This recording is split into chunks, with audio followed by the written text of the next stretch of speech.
Off the Hook, airing on offthehooksports.com. Your home for real news, real opinions, and what really matters about Tennessee athletics. The Off the Hook podcast at offthehooksports.com or Facebook, YouTube, Twitter, or wherever you go for your favorite podcasts. Apple Podcasts, Spotify, Stitcher, Google Play, TuneIn, iHeart. Like, share, follow, subscribe. Off the Hook with Dave Hooker starts now.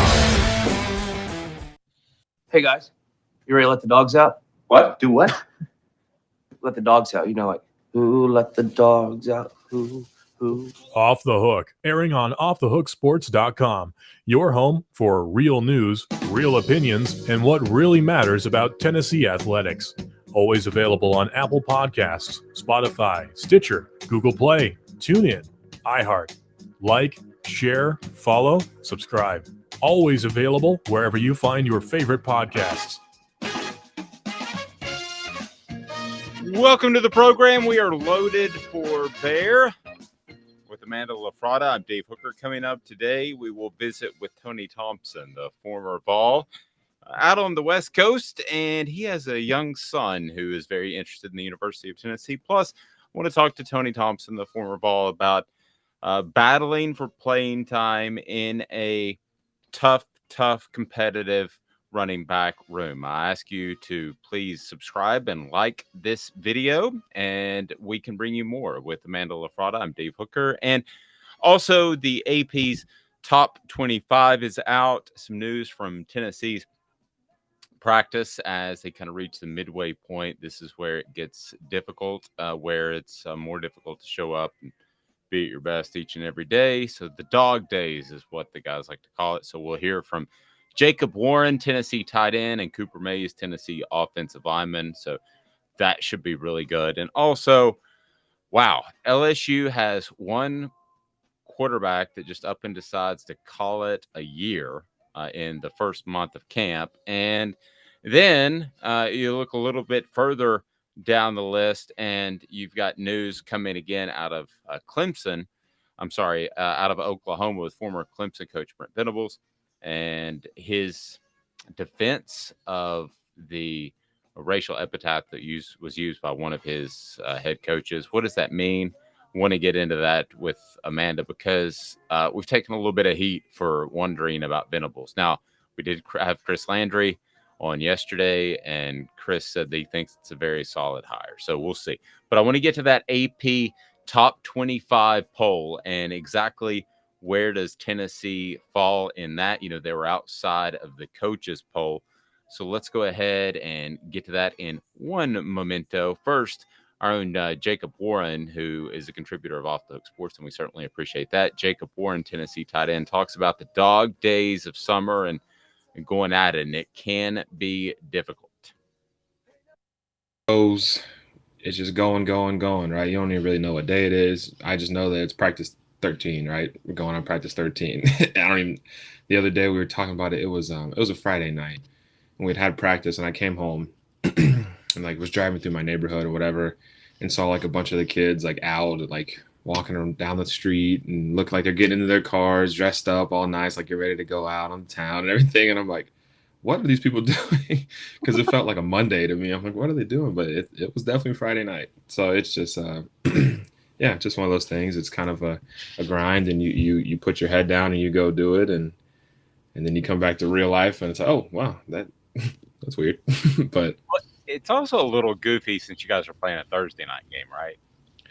Yeah, I mean, that's weird. It's the way that obviously we have it scheduled to get all of our practices in for the actual game. And, we'll have to have a normal Monday on a Saturday, right? And then just kind of move everything up because we got to travel on Wednesday. It's obviously a bit more complicated, but I don't mind the Thursday night games. Obviously we had one last year, and I think it's cool because pretty much everybody is going to be watching, right? There's not going to be many games on that day. So everyone's going to be tuned in, and it'll be rocking. And then maybe we'll get a little bit of time on the weekend to kind of rest and relax before we have to go back at it. If you want to hear that full interview, be sure and like and subscribe, and you can see that on your YouTube post. A couple of other notes from Jacob really quickly, as he said he thought the defense had performed at a much higher level, especially tackling in the back end of the secondary, and that's going to be important. Then we also had an opportunity to visit with Tennessee center Cooper Mays, and he talked about that left tackle position. And it's going to come down to, I believe, the potential. This is not what Cooper said, but this is what I'm hearing based off some things that he said. And again, go to offthesports.com, our YouTube channel, and you can listen to that. I think it comes down to two things. One, Gerald Mincey, does he take that next step as a sophomore? And Jeremiah Crawford, probably not as talented, but can he hold off Mincey? We shall see. The AP Top 25 is out. Good morning, Amanda. As always, you're looking lovely. How are you? Thank you. Good morning. I'm a little tired. That's all right. You're doing a fantastic job. I certainly appreciate that. Tired happens. Now we just got to put our nose and drive through, like Jacob said. All right. So the AP Top 25 is out, as it is time for headlines. And we get to that, the down and dirty at 30. We also like to call it, as we get started every day at 8:30. And let's get to that. So the AP Top 25 came out just after the show yesterday, Amanda. And people can tune in. Remember, at 8:30, we're live every day right here. So the AP poll, bad timing for us, came out right after we went off the air, but that's fine. But so it just, when you sit back and you look at what Alabama has done, it is absolutely stunning, rewriting the record books and all of that. Alabama number 1. Here's some crazy stats that I can throw your way. Alabama has touched the number 1 spot now 15 straight seasons. That is just insane. The school record is 7 for any other particular school, and the coach record is 6, which I imagine would probably be Paul Bear Bryant, but I don't know that for sure. And then as far as the AP Top 25, Amanda, this is pretty interesting. I heard an interview on a national show with Nick Saban yesterday, and he was asked specifically about voting on the poll, which you and I have joked that coaches probably don't. It's probably sports information people, and good morning to you, Michael, and John, and Clint as well. But Amanda, he just basically he sidestepped the question by saying, I don't vote us number 1 until I feel like we deserved it. So he sounded genuine. So it sounded like he really votes for it, which usually when coaches say that, I don't believe it. But it sounds like he really votes for it. And they said, did you vote yourself number 1? And he said, I did not. And I'm just going to leave it at that. My little mind may be taking this too far, and I may have had too much caffeine, but I couldn't help but wonder, after getting beaten out by a former coach for Arch Manning, again, doesn't affect Alabama long term. They're fine. But if you would just throw down that Texas vote, if you're Nick Saban, just as kind of a ha-ha. He is like the least likely to troll, but that would be a cool troll. I would think that he wouldn't do that, but who did he vote number 1? Georgia? Ohio State? Personally, if I had a vote, I would vote Alabama 1, Ohio State 2. It's everybody for second. Right. But it's obvious Alabama is 1. So I'm sitting here going, well, who did you vote number 1? And that makes sense. So it makes sense. Yeah, there was one coach in the coaches poll that voted Texas number 1, and Amanda noticed that. And to be honest with you, I skimmed it and didn't notice that. And she was like, "Who did it? Who could possibly do it?" So we thought maybe Lane Kiffin would be a guy, but he doesn't have a vote. Only 66 coaches have votes, so he wasn't the guy. Who are some other names we threw out there? Sarkisian himself. Yeah, we threw out Sark. We threw out Venables. We threw out. I would say we did throw out Lincoln Riley at first, and then everyone was like, he didn't have a, say in this. And I was like, well, okay.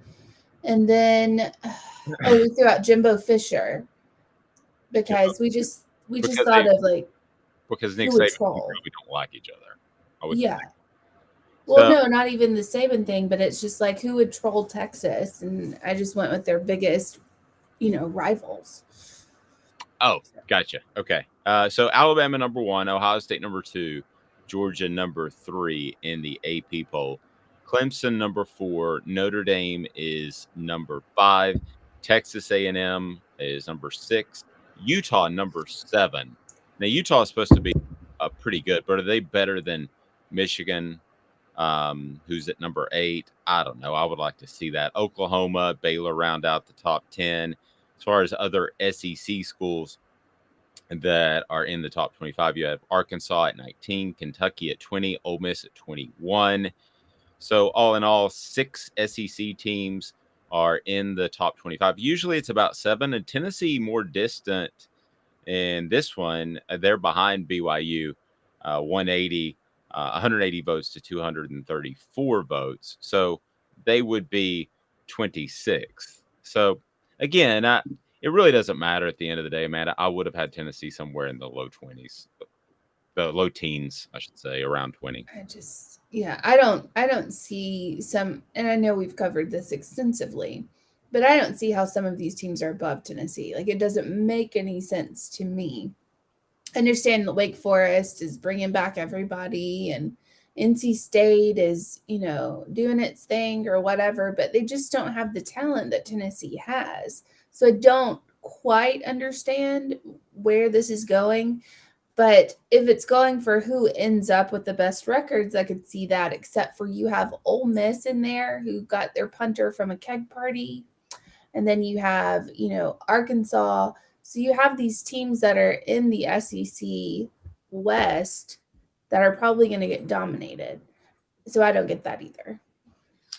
No, and Sam Hartman is now out indefinitely with a non-football related medical condition. We hope everything's okay, but he's a starting quarterback for Wake Forest. So that just bolsters your point again. Yeah, I think that Tennessee has good to very good talent on a relative scale when you compare it to the other top 50 programs in the nation. Do they have good to great talent when you compare them to Alabama and Georgia? No. They don't. But they have elite talent, so it's a little bit different. Yeah. So if they're A+, Tennessee's B+. Yeah. That's about where I would be on that. So some more news to Down and Dirty at 30 before we get to today's tough question. Tennessee picked up a surprising commitment on Monday when Jordan Matthews announced his decision to become a Vol. Unlike some of those out there, Amanda, I will completely admit when I was wrong. I was told by somebody very close to him that he was going to Texas, no doubt. And I told you that. And yeah, you did. In those that circle that I will refer to is about 99%. So you caught one of those early. Hopefully there won't be another one. But I was told it was Texas. In all fairness, though, everybody I believe was pretty surprised, including, we go to that crystal ball thing, a lot of the Go Balls 24/7 and the 24/7 Sports, and they all had Texas. So I think it was pretty an across the board surprise. And Amanda, that's rare. You don't get a lot of surprises in recruiting. Typically, we know where they're going before they go there. Yeah, I mean, well, sometimes you get surprises, but it's normally on signing day or right there.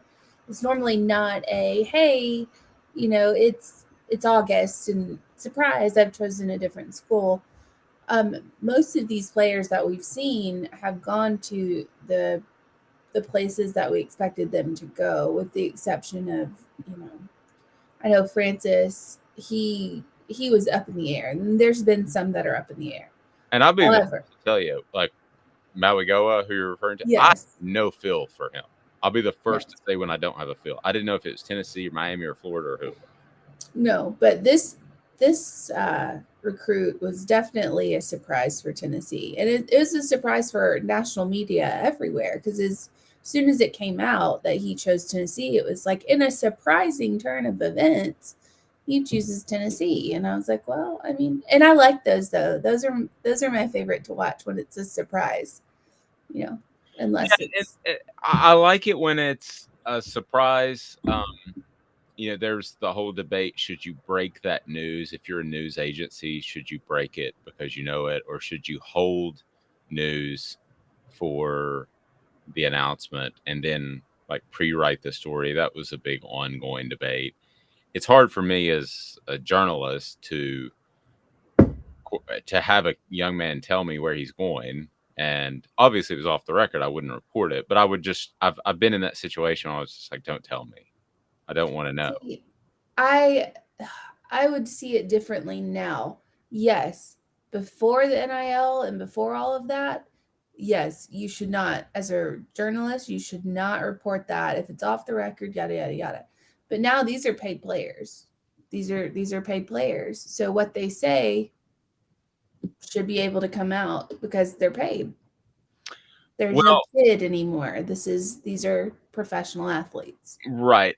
I guess what I'm driving at is more, would you even hold a story nowadays? Would you hold it for him to pick up that hat and then you hit boom, the publish button? I've done that before with Eddie Goldman, who went to Florida State with a number of different players. And that was at the time where I was working, that was their policy. However, you can see that journalistically, that kind of runs the wrong direction. Just to get a story and to hold it is kind of goofy. So we got away from that. But I do think there are some people still out there doing that. So, which is fine. And then, Brent Venables on Monday saying he's proud of his team's resolve and focus following longtime assistant coach Kel Gundy's sudden resignation. Chris Lowe reporting that Gundy, an assistant coach at OU for 23 years, announced his resignation on August 7th after reading aloud multiple times what Venables said was a racially charged word. So we don't know if it's the ultimate slur, I guess, that we all know is out there. I go back to what Chris Landry said yesterday, and if you're not listening to the program every day, you're going to miss things like this. There was a situation, Amanda brought it up last week too. There was a situation like this where Brent Venables, it's a very questionable decision made by Clemson coach Dabo Swinney about a racially charged issue. Maybe Brent Venables came away from that. Amanda said, I'm not going to make that mistake again.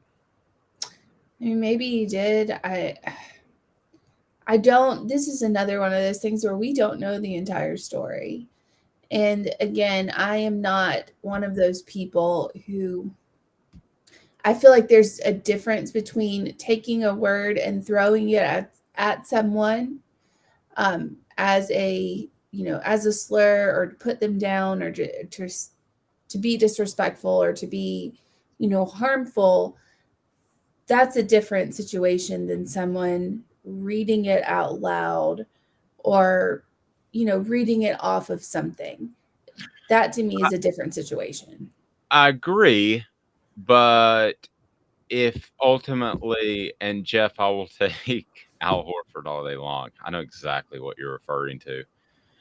But I think that, yes, you're right. It's way different than if I were to say you're acting, I can't even think of a way to put it, even another analogy. But Amanda, there's a difference in using a racial epithet and the way that it's been used, apparently in this case, and using it as an attack on someone. But still, I think you have to let the guy go if he repeatedly used it in a team meeting.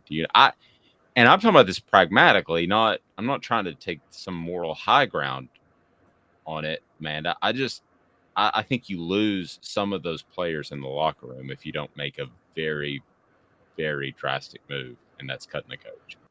I mean, maybe you do. I don't know, because I'm not a coach. I'm not, I'm not a player.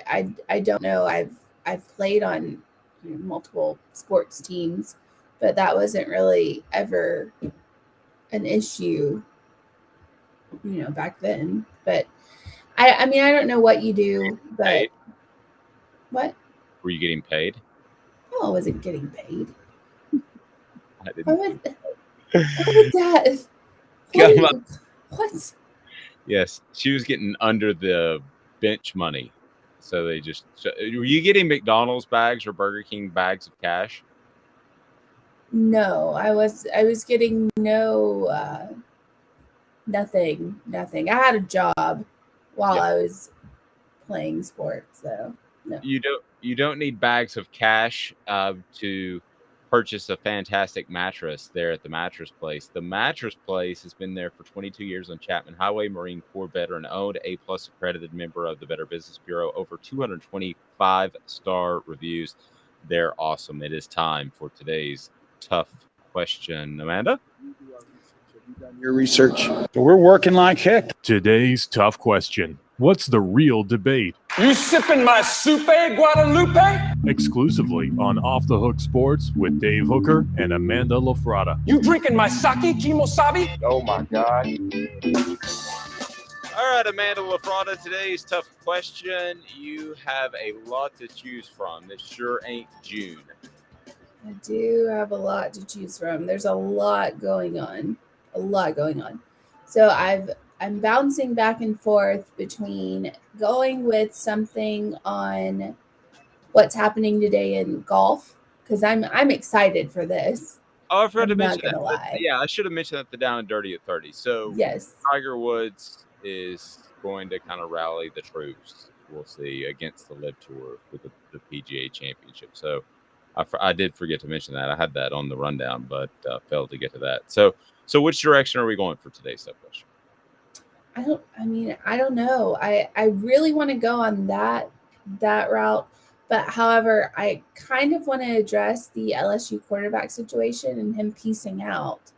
And since NIL deals aren't based on performance, he gets all that. Right. So everything he signed, he gets all of it. Yeah. So give us a little bit more background if you can on that, because basically Miles just decided that he had enough of LSU. Apparently, he's just stepping away from football. So I don't really necessarily know if he's just had enough of LSU or if it's just football in general. Maybe he had something come up. There you see all the time. These kids will step away just because for a medical reason, or he knew he wasn't going in the NFL and he didn't want to get hit in the head 50 times, against Alabama. Makes more sense. Yeah. I with Miles, he steps away. I think it was a surprise.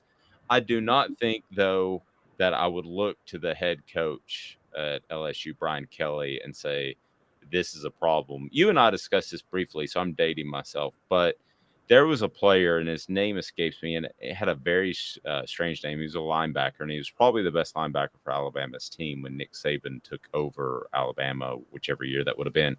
And he was the one player. Yeah, he was the one player. You might be able to Google it and find it, but he apparently like nose candy. So very early in Nick Saban's tenure, I believe it was in August, actually, Nick Saban booted him off the team.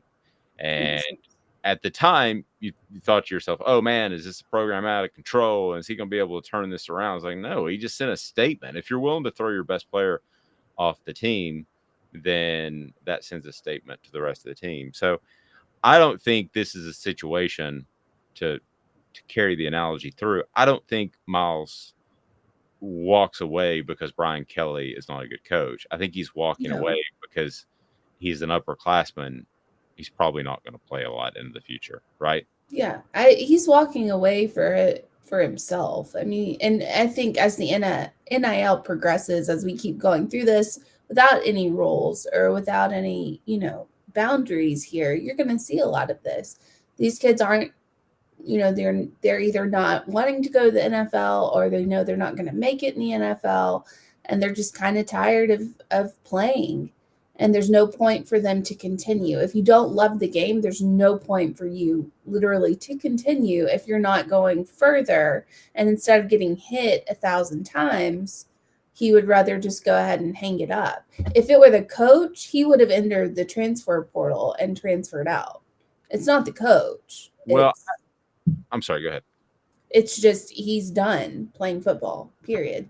Yeah, I don't think it's the coach at all. I think it is a case of he's done. I mean, he's had a terrible run of luck. He broke his arm in a fishing accident at one point. He hasn't played a lot. And, if it's 50-50 or if it's even close, then ultimately the LSU coaches under Brian Kelly are going to go with the younger guy. Sorry, we all gentrify. That's life.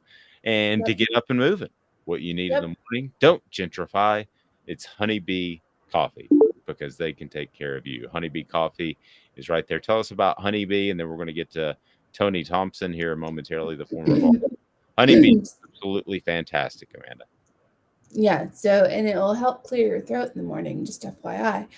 But I know we talk about the beans being the best and we talk about it's veteran owned and all of that's great. But if you have a chance to go into a honeybee and just hang out, it's very chill. It's very like you can get work done. You can send, emails. You can do whatever there. They have Wi-Fi. It's great. It's a great place to just chill out. And you won't have baristas or Karens like yelling back and forth. So I don't know if you saw that. There was a Starbucks Karen that went off.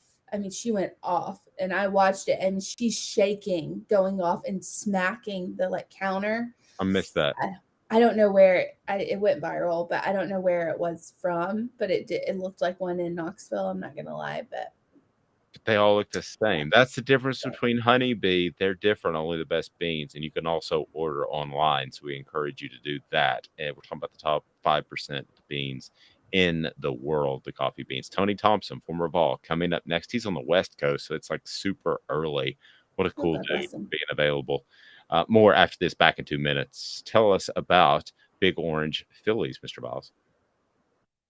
Gary Viles here. I want to personally invite you to North Knoxville's newest sports bar and restaurant. It's Big Orange Phillies, located in Black Oak Center. And yes, folks, it's happening in Halls. Big Orange Phillies offers family-friendly environment with homemade meals and the best deli-style subs around. Billiards, darts, jukebox, shuffleboard, and cornhole, and a full bar. We also offer valet parking on weekends and during special events. We even have a covered back patio. It's happening at Big Orange Phillies. We want, we need, and we appreciate your business. Hi, Mike Davis here with City Heating and Air, reminding you to always dare to compare. Our team provides quality local heating and air service, installation, and maintenance across East Tennessee. We use only the best equipment like American Standard heating and air conditioning for your residential, new construction, or commercial needs. Honesty, dependability, and customer satisfaction have been the cornerstones of our business since 1961. City Heat and Air. Dare to compare. This is Al's Dish Barbecue Supply, so come on in and see all the different rubs and sauces we have, plus a complete line of Green Mountain grills. Don't be overwhelmed. We have plenty of help so you can produce the best barbecue and amaze your family and friends. Barbecue is America's food. We'll do what we can to bring you all the best products. We're Al's Nest Barbecue, where Chattanooga goes to grill.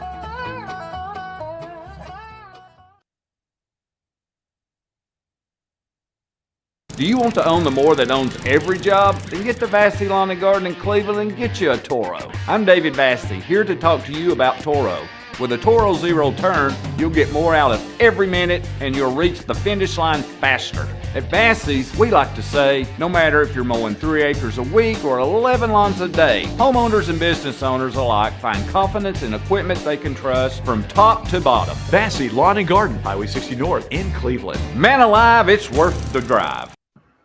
All right, let's get to it right now. Tony Thompson to join us, a former Vol and just a great guy who I bumped into on the Twitter, and I think we have Tony now. Tony, can you hear us okay? Your screen's a little bit frozen. Do we have you all right? Work on Tony Thompson. He was right there, and then we lost him. We can get him back. I believe that. Yeah, Tony, you're frozen up, so let's try to get you back on as Tony Thompson. Just if you look back at his career, was always there at the ready, and being able to step in was something that he was really keen at. And you're going to need that. We talk about all the superstars, but Tennessee and other teams in the SEC are going to need that. I want to get more of Amanda LaFratta's thoughts on that AP Top 25, and those thoughts brought to you by Pedigo, because Amanda's brain is always in motion. So are Pedigo e-bikes, as they can get you around and about. In Pedigo Chattanooga, locally owned store where you'll be treated like family. The region's foremost electric bike experts put their hearts into helping you find the perfect electric bike and get the most out of it for many years to come. We're going to try. Let's see if we can get Tony now. I think we got Tony. Tony, are you with us now, sir?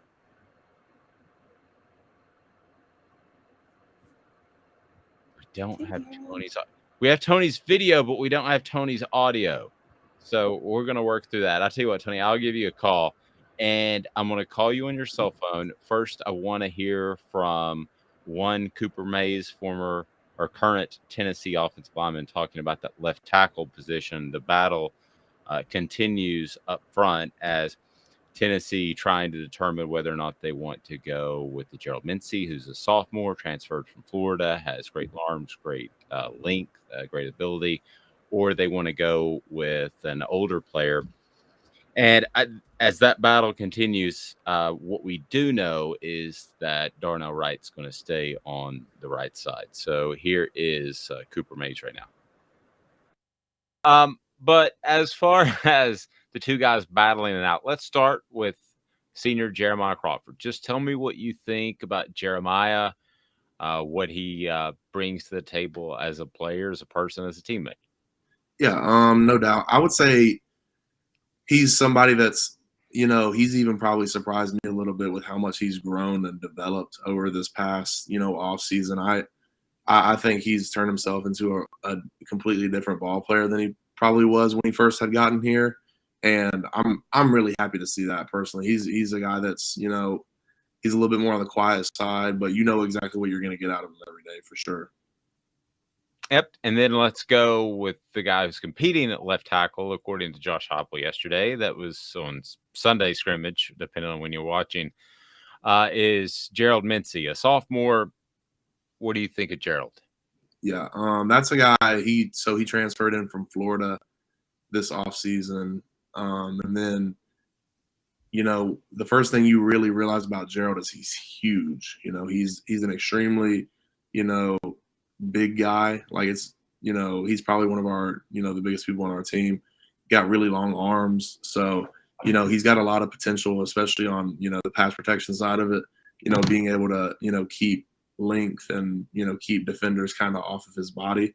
So he's kind of, I feel like he's got a little bit, he's got a little bit of stuff to work on, but, a body like his, the intangibles and the just physical tools that he's got is just, a lot of stuff that you want as a coach. So, I mean, he's also another guy that has a lot of potential for sure. So he's just got to kind of take that next step and fill it out. So we'll see if he's able to do that, Amanda. And I look at some of the players on Tennessee's football team and all of the transfers, and I just wonder how difficult it is to manage team chemistry and that sort of thing on a year-to-year basis. I'm not talking about this particular team. I don't think there's any issues whatsoever, but I do think that ultimately, Amanda, you have to have a core group, a core value, and if you don't, with all these transfers, you're going to get into trouble. You have a lot of guys, and so you're going to have a significant, a variety of different personalities. So to bring them all together as a team is very difficult to do. And I know that Heupel's doing that, which is great, but you've seen many teams out there who have the talent and they just break down because they don't play as a team. So it's, you'll have a quarterback, and if they're not you'll have a coach. And if they're not disciplined by that coach, or they don't have the mind, set, then your team is shot. Yep. Tony Thompson joins us now, former Tennessee running back. Tony, how are you, sir? I'm doing great, Dave. How are you? I'm well. I apologize for the technical issues. I'm glad we've got you on. Tell us, first of all, what you're up to. I told you last night that I kind of went fanboy on you. You're one of my favorite players. So thank you. What are you up to nowadays? Well, I'm the owner of TSG, Thompson Services Group, out here in the West, and basically we do the sales and marketing for wholesalers of flooring.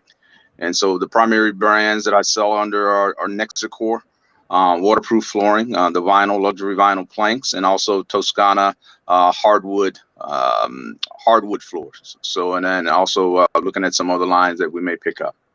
Gotcha. All right, Tony. So let's talk about the running back room that you are in, because right now Tennessee has a pretty crowded running back room, and I'm just kind of curious the mentality you need to have as a running back to go in there and say, I might not get all the carries, but when I get the carries, I'm going to make the most out of them. Yeah, well, first, it's like you guys mentioned, the culture and the environment. So when I was there, it was a winning environment, meaning we wanted to come with the best. and be with the best so we can work out and train and learn from the best. So I wanted to go there because Coach Majors was there. He coached Tony Dorsett, right? And then also I saw Johnny Jones.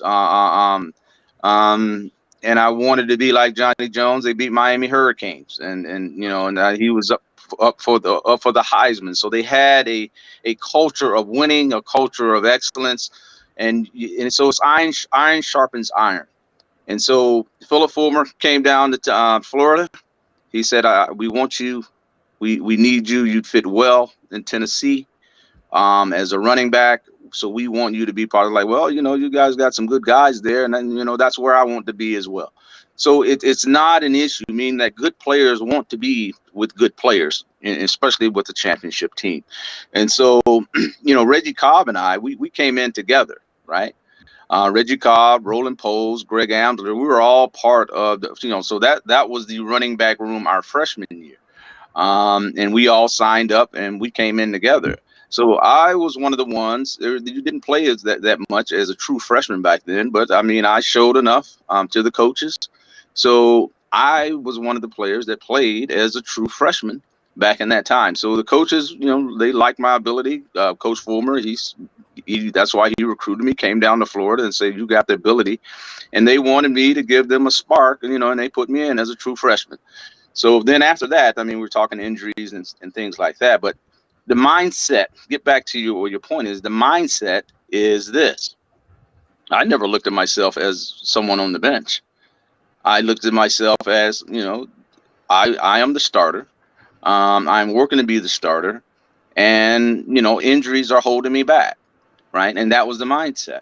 Right. So and I can say that's the mindset with a lot of other people on that team. Like I told you last night, we had tons of talented people. So I know that you're talking about leadership back then and coaching and what have you, and the culture. Yes. And we've all seen the culture shift towards the bad with, Lane Kiffin, with Derek Dooley, with Jeremy Pruitt, Butch Jones. So how do you think Heupel has come in and changed that? And have you seen a difference there? Yeah, I'd say so because of the level of the enthusiasm. I think Heupel did a great job when he was at UCF in setting a culture, right? And so, and you mentioned it when you said, Amanda, core values. And you don't stray away from that. Our core values, we want to get you here. Tennessee is an awesome place to go to school. Tennessee is an awesome place to play football. Tennessee, you will get great coaching. And we're going to win some football games, right? That you don't stray away from that. You don't, and you stick to that formula, and we're going to have some fun while we're winning. And you set that environment, and that's how you will compete. You don't have to go chasing after individual talent. And that's what I was talking with Dave last night. When I was there, Tennessee was a national school. Tennessee was a place that the top talent wanted to go. So we had people from everywhere, all parts of the country. We had many players from California, Texas, Ohio, Florida. You go on and on. It was a destination school. You mentioned Tennessee. We know what we're getting into. We know what we're signing up for, and that's what we wanted, right? So then that's the path you have to get back onto to get those one or two and flip those. We flipped the guy from Texas, the kid from Texas. I mean, that was normal back in the day. People wanted to be here. They wanted, and we need that, again, that type of recruiting. I mean, we got some people out here, that can help in the West Coast. We got Nico, the quarterback, right? Really, really, talented quarterback that we signed from California. We got other people in California, other kids, talented kids that we can get out there. We got St. Bonaventure High School. We got Coach Joe Ganecci. He's willing to help establish a pipeline. We got all the other key players out here. Greg Amsler, Vincent Moore is out here now. Anthony Miller, Alvin Harper. All these guys would love to help pull some of these talented players and direct them toward the Big Orange. Yeah, Busy with Tony Thompson. Sorry, Amanda, go ahead. I just have one more. I'm sorry. So obviously the NIL wasn't around when you were in college. How do you think it's changing the game in college. Do you like it? Do you not like it? Do you think there should be rules in place? If you could do it, what would you do? Well, there's nothing wrong with where it's going. It's going to change, and that's fine. Let's learn how to compete in this new environment. It's not going back to where it was, and there's nothing wrong with that. What I'm saying is, if we stay dwelling on how things were in the past, you're not going to be able to get these players. You got to be able to meet them where they are, right? And that will help you get these new players. I wouldn't change. I wouldn't change. I wouldn't change a lot. It's like it is what it is. Let's learn how to compete in this new environment. Spill milk. Let's not worry about that. Right? What do we have to do? And that's what you were talking about, Amanda. The culture. What do we need to do? As long as we keep our house. And Tennessee got great assets, right?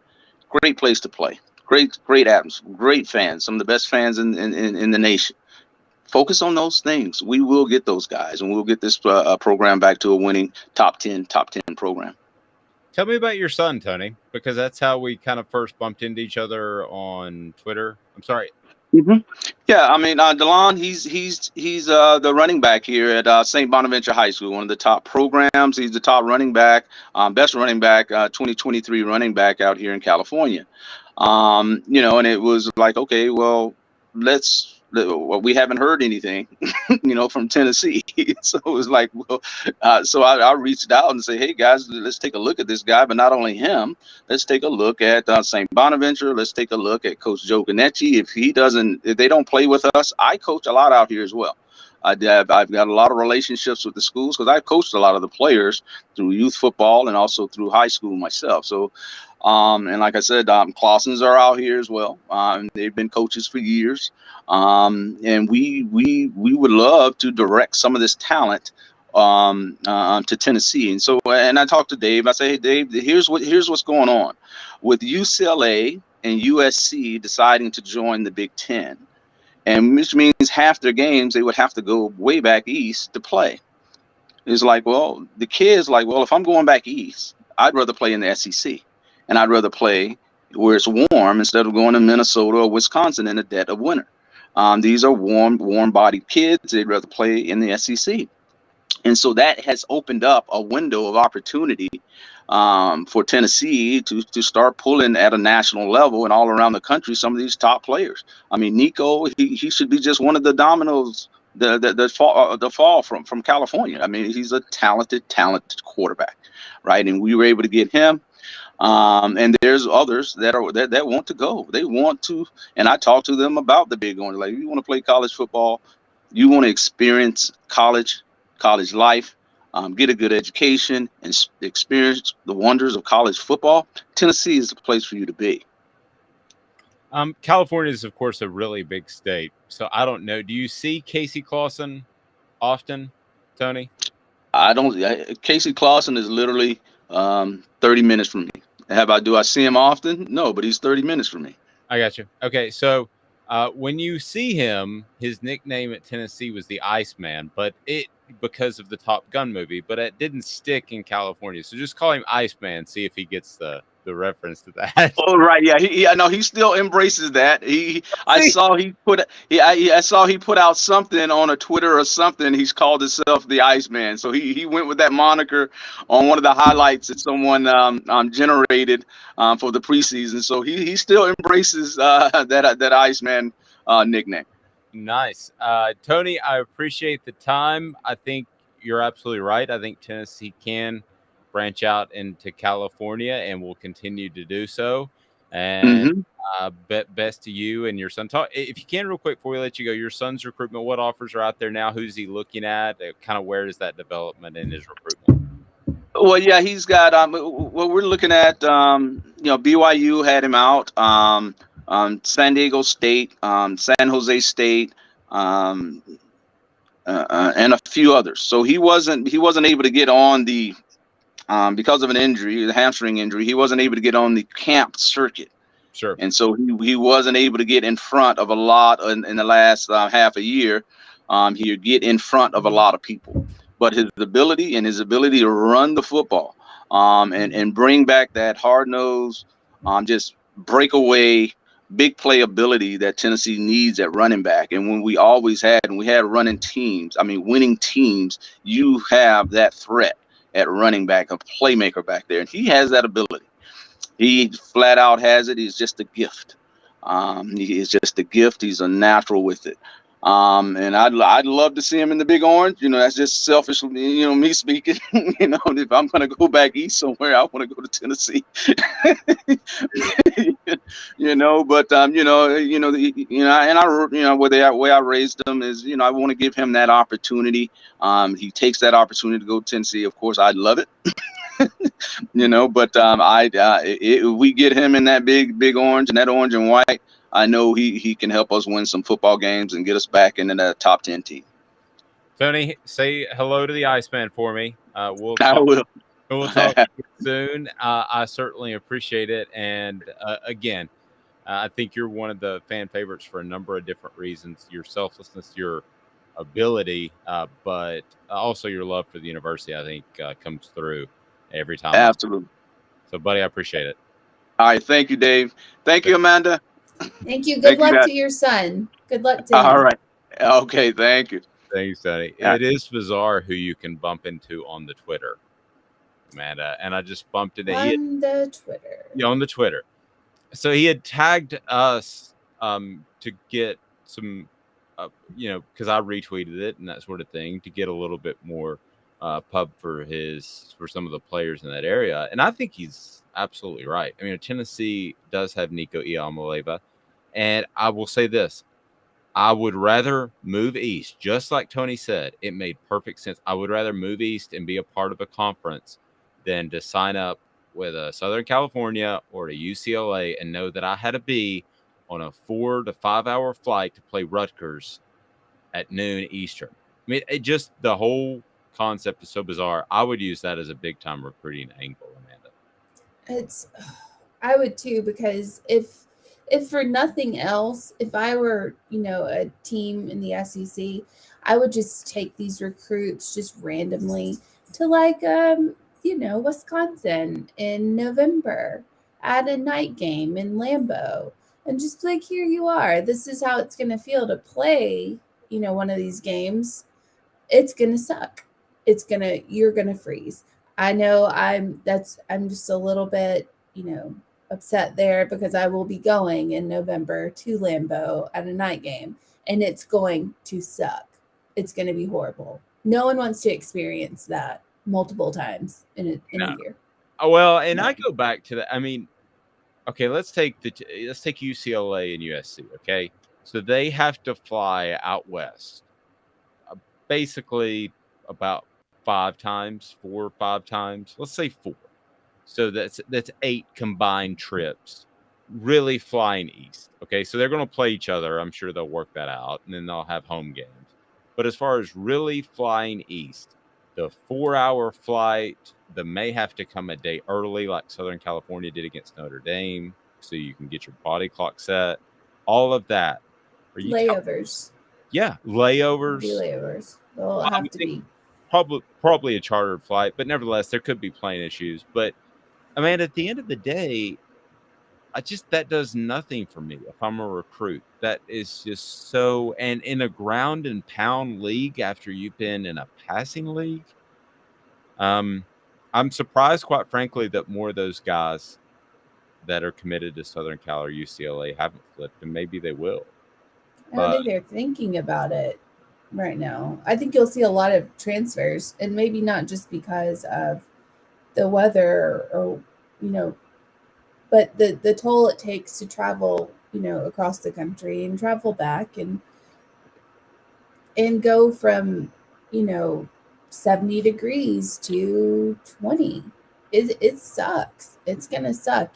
Every time I do that, I get sick. Every single time. Every time I go from a really hot to freezing, or freezing to really hot, I get sick every single time.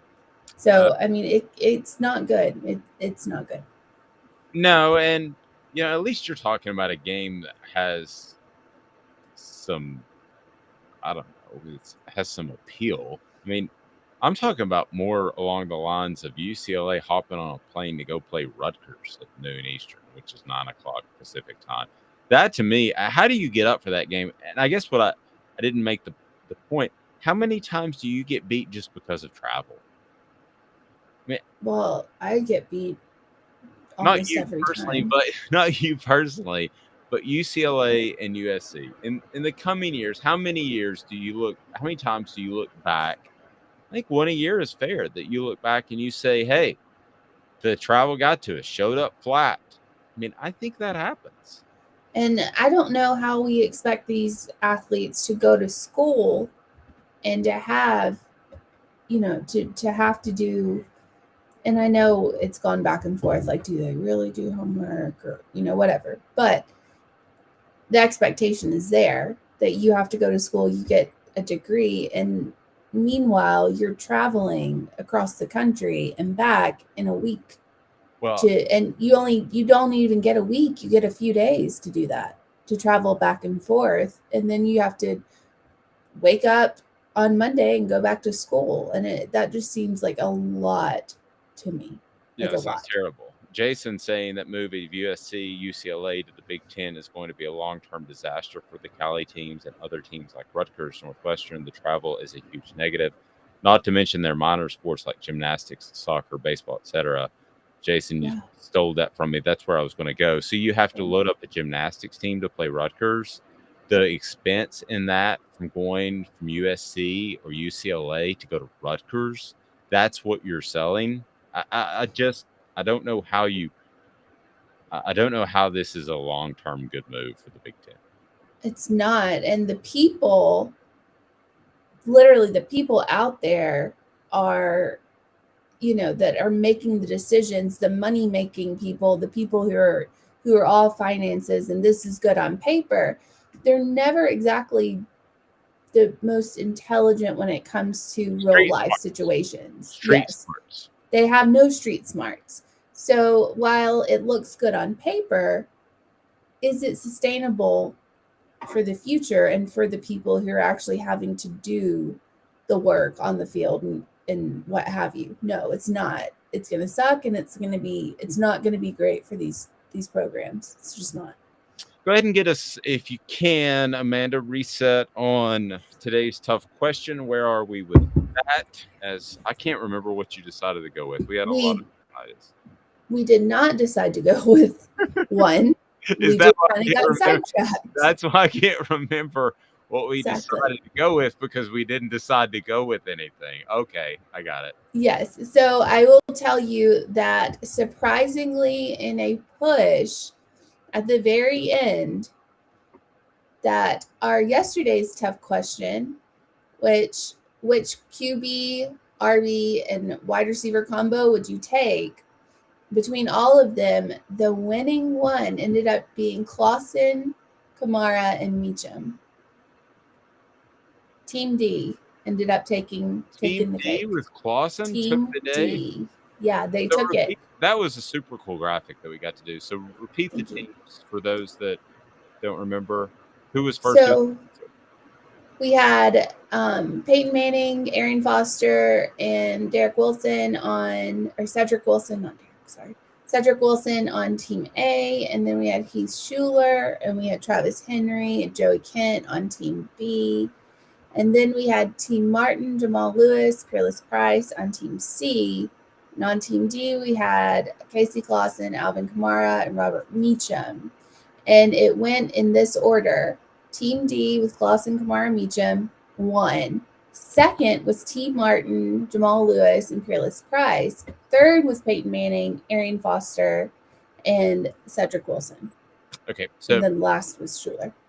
As far as today's tough question, I won't bother with the element again, but what direction are we going at for today's tough question today? Well, we were going to talk about the LIV Tour and Tiger Woods and all of that, but we still have not talked about that. Okay, so what about Tiger Woods, or what athlete would give you advice that you would listen to? Or along the lines of, would you listen to Tiger Woods if you're a PGA player? Yes, he's an all-time great. No, he just likes to cheat on his wife and his has been. I don't like that at all. Seems so strong. I think it'd be pretty split. Who do you think would win that one? I think people would take Tiger Woods. I think there's some resentment there. I don't think so. You gonna put a pot of the face on it? Do you want me to tweet that out? I don't know. It's your element. Today's the question. You tell me where we're going, what direction. I know. We just haven't talked about what's happening. Okay, yeah. Okay, so Tiger Woods. Give us background, and then because obviously we'll provide a little bit more background. So what I've read, according to Mark Schlabach at ESPN, that Tiger Woods is basically going to kind of like rally the troops, so to speak. He's meeting with the top 20 PGA Tour members, and he is going to say, long live the PGA Tour. No pun intended, long live PGA Tour. Right. Have you read the book, Phil? Oh, no. Okay. Just didn't know. About Mickelson? Yeah. No, I haven't. I mean, he's like that second tier of athlete, like that I like, but I don't like him at all anymore because he went to LIV. But that second tier of athlete where you probably wouldn't read a book about him, but you would keep watching on television if he was on, you know? Yeah. There are a lot of those type of dudes. But you've heard of that book, right? But doesn't he chronicle his gambling issues and that? Is that you tell me? I don't know. I just wanted to know if you've heard of it. I've heard of it. Okay. All right. That just gives credibility to the person that I'm going to quote. That's all it is. Okay, great.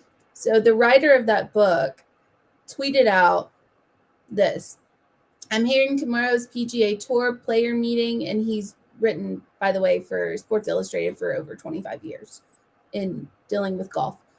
So I'm hearing tomorrow's PGA Tour player meeting regarding LIV is going to be a banger. Supposedly everything is on the table, from major championship boycotts to Monahan's future to a larger compromise, and Tiger Woods is expected to fly in to provide counsel / bully / cajole. You know, I'm excited. Well, and the major boycott is what I'm most intrigued by out of all that you said. So would they ban somebody because they're on the LIV tour? Would they ban them from being in the majors? I think they will. I'm okay with that. And if I were a lot of these LIV golfers that have already jumped ship, and it's very odd that this happens, and I hope nobody associated with this company is listening now, but I've seen this happen before where people leave and for this awesome job, and then suddenly it's not awesome, and now they're going other places. So they have jumped for the LIV tour, and I find it very hard to be empathetic, Amanda, because they were going to be multi-millionaires anyway. They were going to get residual income. You and I debated how much, but residual income from being a star. And I'm sorry, but there's only one Tiger Woods, okay? And then there's the next level of the Phils of the world, name-wise. But Phil's not going to win anymore. He's almost as old as me. Yeah. But the bottom line is I watch the Masters and the championships for two reasons. Why I got into golf. One was Tiger.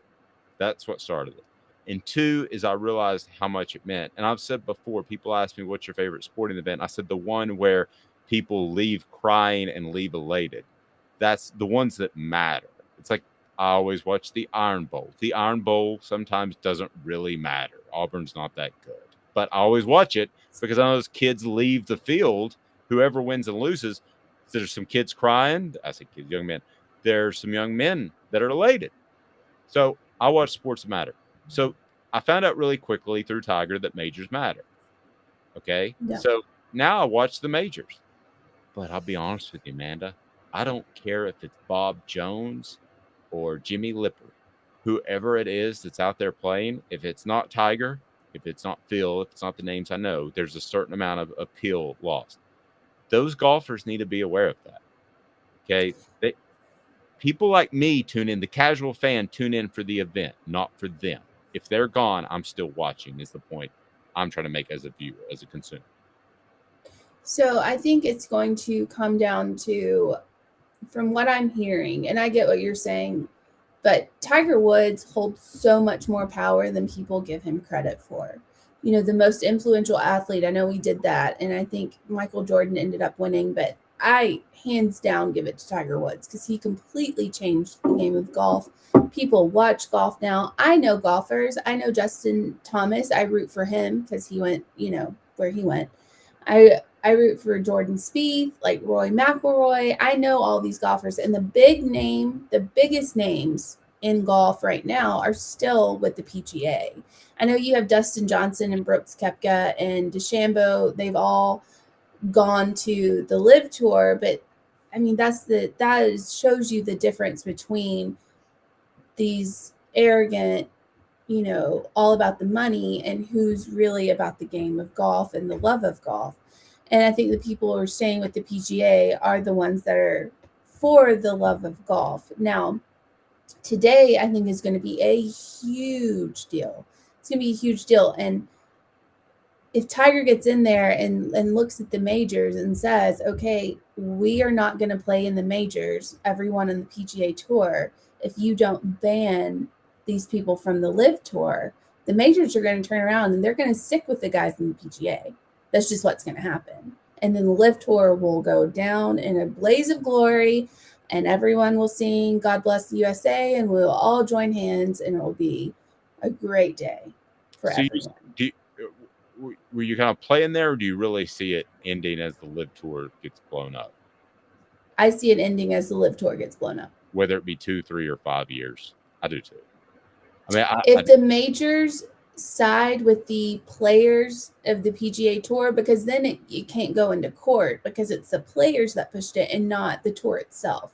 Right. So if the majors side with the players from the PGA and say, okay, we're going to take you guys over the guys in the LIV Tour, then that will kill the LIV Tour completely. Because nobody wants to go and see these guys shoot, 12 over.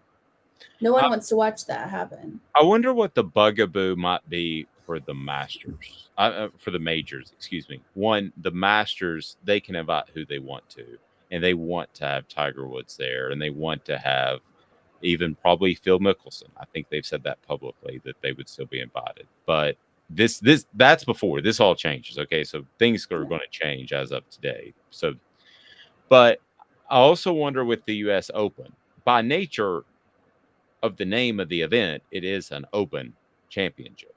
So it's now, if you want to rule out some of the exemptions, if you get to come back for the next 18 years because you want it, that's fine, or till you're 65 or whatever, that's fine. But it's hard for me to say that the U.S. Open shouldn't allow anyone. That sounds weird to me. Does that not sound a little weird to you? I mean, it does sound a little weird. However, with the players siding with the LIV Tour or jumping ship, they knew the repercussions of their actions. They knew that, this was a possibility. So I could see them today giving these LIV Tour players an opportunity, like, here, give the money back or whatever, you can come back, or you can decide to stay. Having that, it's technically still open, but having that option of, okay, you can come back to, the PGA or what, and do, the majors, or you can stay over there, then you've given those players the choice. So I just don't think it should go both ways. I'm cool with that. We don't oftentimes agree, but I think we're on the same page here. So what is today's tough question then? We never agree on what that should be. So I just go ahead and say take it.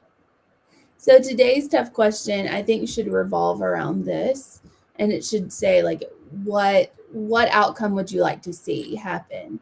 And it would say, Tiger Woods just demolishes the LIV Tour, basically, or it would be, or what outcome do you expect to happen? It's majors and PGA Tour come together to ban LIV players, or the LIV Tour takes over, or different things. But I love this whole thing. I think it's great. You decide what direction you want to go, and just let me know. Jason saying, why should the PGA Tour have the ability to lock any players out? These players pay their own way. They lose money if they don't make the cut. They're not employed. Jason, I'm with you on that. I don't think we're talking about every PGA Tour event, although being in the LIV Tour would preclude them just from a scheduling standpoint of being in both. But because they go into the LIV Tour, they violate, or they broke that PGA Tour contract. They're violating the rules set by the PGA, which they agreed to. So right, but they couldn't. I mean, just because of scheduling, they couldn't be in a lot of the PGA events. So we're not talking about the PGA events as much as we're talking about the majors. That's what we're talking about in terms of them being locked out, because they're basically saying we don't care about being in the St. Bob's Open. We'd rather be in the LIV Tour, play 54 holes, and make $1 gajillion as opposed to have to really compete for our money. That's what these guys are already saying. So the leverage you have over them is the majors. But judicially speaking, go ahead. Right. And I do think that the PGA Championship will naturally fall in line and say, you're not coming here. I think that's a natural. Then the British Open is going to be outside the realm. I don't see how you get a boycott from them. The U.S. Open doesn't feel right. And the Masters runs its own ship, so I'm completely uncertain. I don't know. I think the majors will stick with the PGA Tour golfers. And I think the reason why...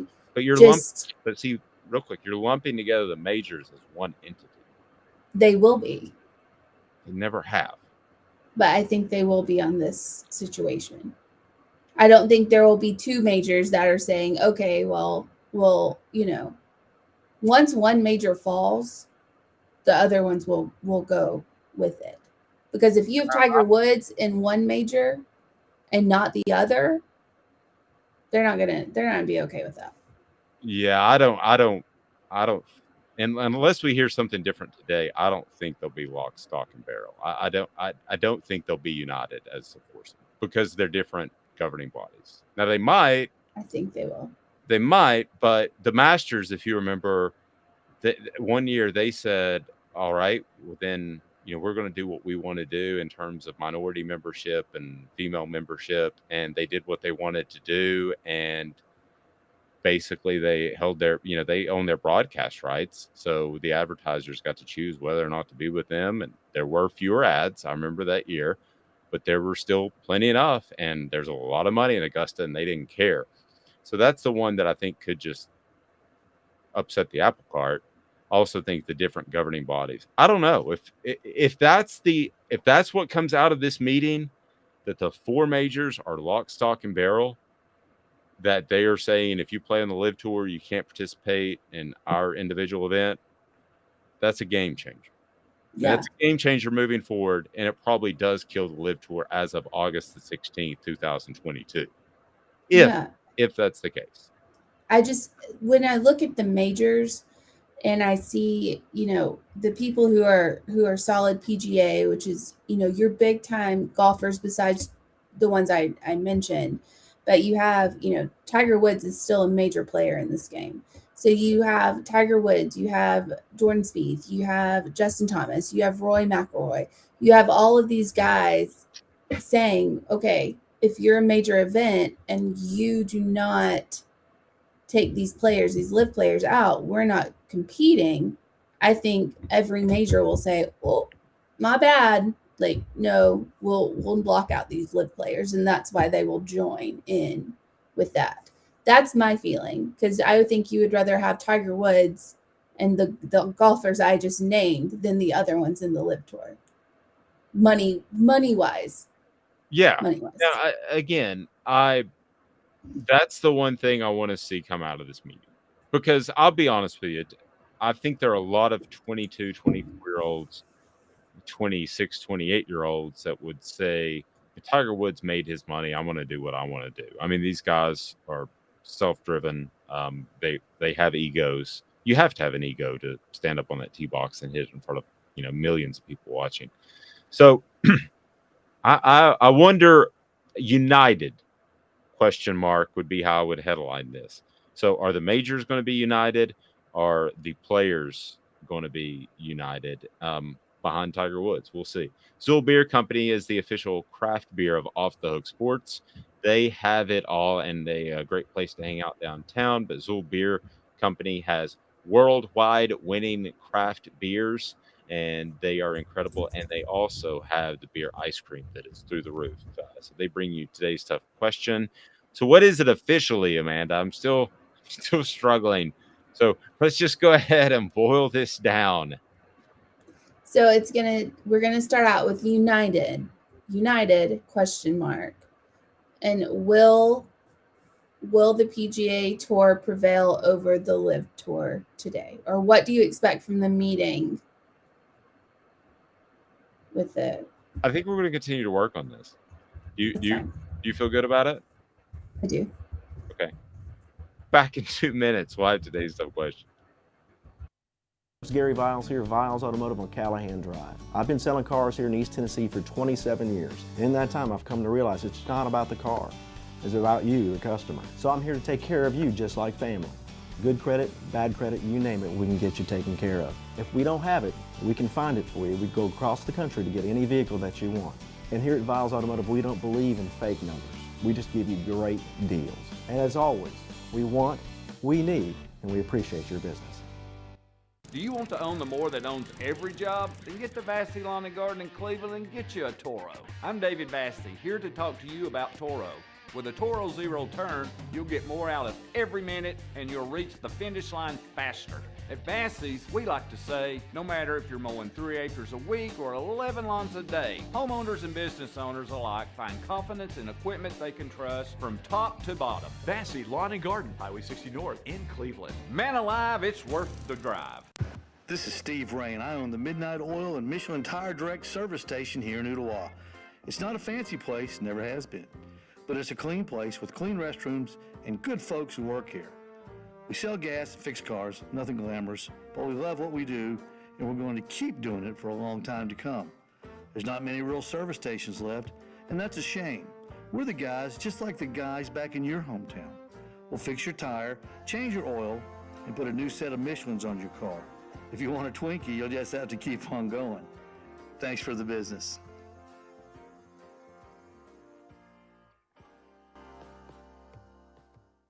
Hi, Mike Davis here with City Heating and Air, reminding you to always dare to compare. Our team provides quality local heating and air service, installation, and maintenance across East Tennessee. We use only the best equipment like American Standard heating and air conditioning for your residential, new construction, or commercial needs. Honesty, dependability, and customer satisfaction have been the cornerstones of our business since 1961. City Heat and Air. Dare to compare. Message board bingo coming up, and also this day in sports history as I scared Amanda coming back from break. I'm just thinking. Oh, you jumped. Oh, like squirrel. As like a squirrel, or like squirrel wide in Tennessee. But look, squirrel. So Amanda, today's tough question is. So, United, what do you expect from the major meeting concerning professional golf? And yes, I pulled a U, and I said major meeting. Oh, thank you. I said majors, bands, LIV, LIV players, PGA players boycott the majors. I'm going to say like some majors ban, or it's like half and half split. Majors. Half split. Oh, yeah. So I could see that. See, here's what I see happening. The totally prediction, no inside knowledge. You know more about this than I. Okay, disclaimer alert. I think the British Open will say that you can continue to play in the British Open, and I think the Masters, just to be different, will say that you can play in the Masters just because they're ornery old fellers, and that's all I'm basing it on. But I do believe I would actually feel strongly enough to bet you lunch on that. I'll bet you lunch. Okay, lunch on that. If it comes down to it, I will bet you lunch the Masters will side with Tiger Woods and the PGA players over the LIV Tour. Okay, all right. So we're betting. So Wait, how are we going to determine what if like 5 leave and 75% stay or something like that? How about we What do you mean? Well, you say the PGA players side with him. I'm more concerned about the majors. So, how about if 2 or less say that if they're unified, you win. If they're not unified, I win. That LIV players will not be allowed to participate. No, we're just betting on Augusta. We're just betting on. Oh, just simply the Masters? Okay. Yeah, the Masters. Okay. All right. I'll bet you luncheon. It's a lot cleaner. All right. So my thing is the Masters will side with the tour players. Really clean. Will not allow players to participate if they're on the LIV tour. Well, but that might not be the ultimate result. But that's the only thing I care about. Yeah, but I'm saying like if it comes to that, then the Augusta will side with the PGA. Then the Augusta will side. If it comes to that, yes. Okay, so we're saying the same thing. I will say that the Masters will be the bugaboo. That they will be the ones that. You got to get rid of that 90s Destiny Child verbiage. I don't even know what it's from.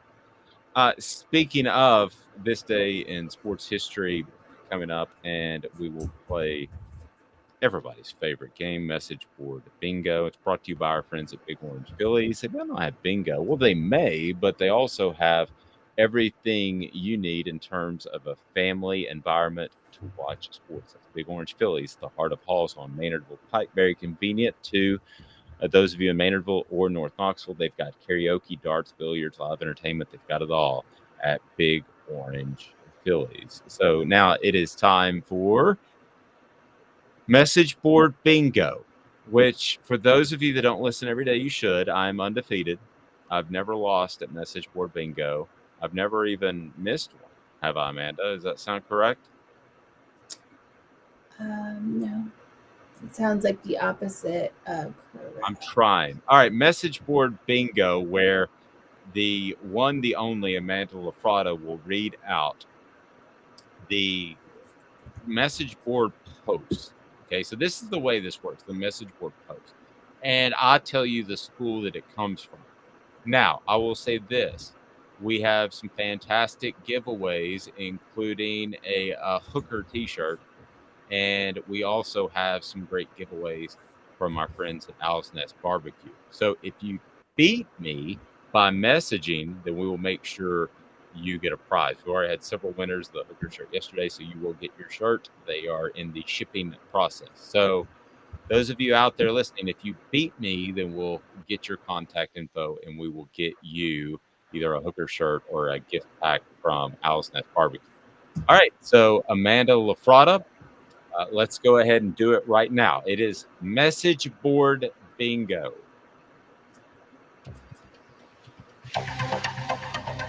The intensity is unrivaled.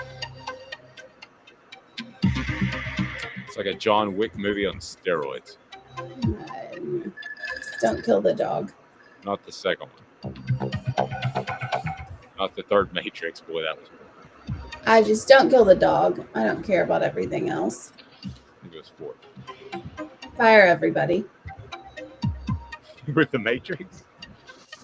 What? All right, so what do we got? Message board bingo. All right. So here's one that's fun. How many do you want to do? 3 or 4? Because I got 4. 4. 3? 4. Okay, whatever. All right. So in response to somebody talking about between a team joining the SEC or the Big Ten. This is what worries me the most. It's an old boys network, and we're the city slickers. I'd much rather be the Big Ten, where our brand would be appreciated instead of seen as a threat. So I'm going to say this, don't correct me. Again, if you post on our YouTube page on this feed, then if you can get the school before me, then we'll hook you up with Owl's Nest Barbecue gift pack. Oh, let me put out what was originally said. This was a response to it. In the SEC, the golden child is Bama, with UGA trying to get some looks. Okay, so I'm going to say this is a Big Ten school who would rather be in the Big Ten. So I'm going to say this is Notre Dame. It's not a Big Ten school, but It's not a Big Ten school. I know, but that just popped into my head because Notre Dame, I'm still wrong, aren't I? Yes, you are. Oh. Okay. Then I'm going to tell you why. Okay. All right. It says it in the statement, we're the city slickers. Notre Dame is not city slickers. Well, but they're uppity. It's definitely not. But they're not city slickers. Well, Northwestern? Jason's going. Oh, he won. He got it. Jason got it from Miami? Yes. All right, Jason, we need to get your info. So I'll let you out. And we'll get you, let us know if you prefer a Hooker t-shirt or you prefer an Owl's Nest barbecue gift pack, and we'll hook you up with those. All right, Amanda, let's go to the next one. Good job, Jason. You can only win once, or you're going to have more Owl's Nest rub than you can possibly ever use. All right. That sounds awkward. Okay, so global warming will equal it out. It's too hot in the South now. Global warming will equal it out. It's too hot in the South now. Clearly not a Southern team. Just going to go ahead and put that out there. I'm going to go Notre Dame again. You're just going to ride that train, aren't you? I'm right, aren't I? It's Notre Dame. No, it's not. Good Lord. It is Ohio State. Ohio State. Okay. You got to know the people who are like the worst. Oh, Okay. he bought a grill. That's cute. People take care of it. All right, so Jason wants the Owl's Nest gift pack, so we'll take care of that. And Jason, thanks for supporting Owl's Nest Barbecue. He bought a grill there. They've got the Green Mountain grills that are awesome. All right, so Amanda, what is the next one? All right, so number 3, and I just want to go on record as Dave is 0 for 2. 0 for 2 at the moment. Bruce's. All right, so what is Alabama able to offer him that this school cannot? And someone replied, natties, tornadoes, medical and decriminalized marijuana, warmer weather, the Gulf of Mexico, a bigger school, more girls, casinos, less glass, and let's not forget the bagman. This has to be LSU. Jeremy Pruitt, Tennessee. I don't know. This is way harder than I thought. Gosh. Who is it? This is Notre Dame. Notre I thought you'd get Notre Dame because you guessed it twice now. Keep riding on that. All right, do you want to do the fourth one, or you want to get to this day in sports history? We can do the fourth one, and if you don't get this, I quit.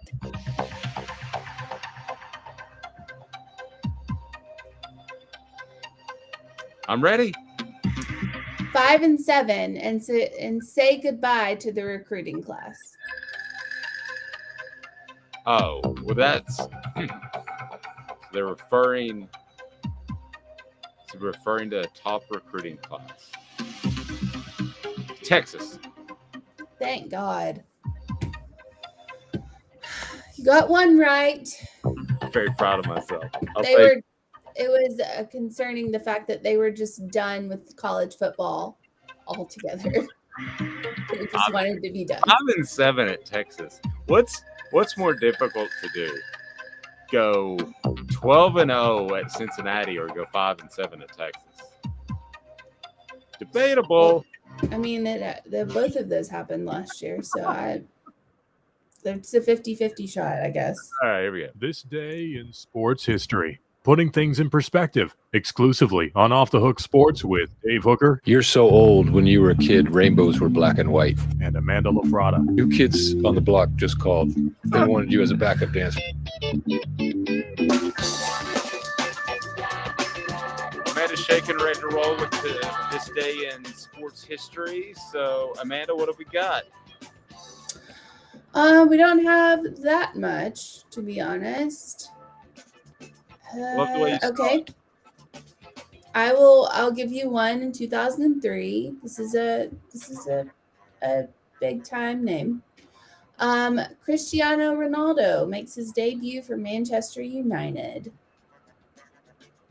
That's our this day in sports history. He's a huge soccer star, and I understand we're not all soccer fans over here, but you know his name.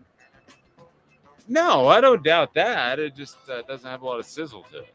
I don't know. Well, I mean, what do you? How do I bring off Ronaldo? All right. Well, then we'll go off of one from the PGA. In 2009, PGA Championship, South Korean, I don't know how to pronounce his name, and I know that I'm a quarter Korean, I get that, but Yang Yong-lun of South Korea wins his first major title by 3 strokes from Tiger Woods. Okay, so I'm supposed to, I guess it goes back to Tiger Woods and just exactly what impact he'll have in that meeting today about the LIV Tour. I don't know, but I do know that Amanda and I have a bet, and that is about the Masters. So it's lunch on the Masters. Will lunch be determined, be paid for by Amanda, determined by whether or not the Masters allows LIV players to participate? I say they will.